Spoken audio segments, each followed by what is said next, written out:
Hi, welcome to Ask Chef Gilles. Today we will talk about disciple Escoffier. And before talking about the disciple Escoffier, we'll talk about Auguste Escoffier.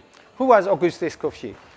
So Auguste Escoffier was a very famous French chef that was basically there at the end of the 19th century.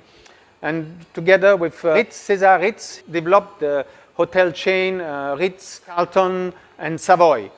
That's the most famous hotels at that time and very well known for the premium and top of the range service and food and restaurants also. So Auguste Escoffier was a visionary.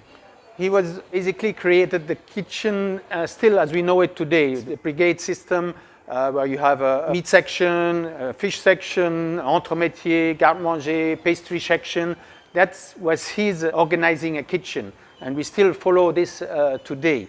He also made the uniform as we know it today, where chefs wear a white chef hat, they have a white chef jacket, white apron.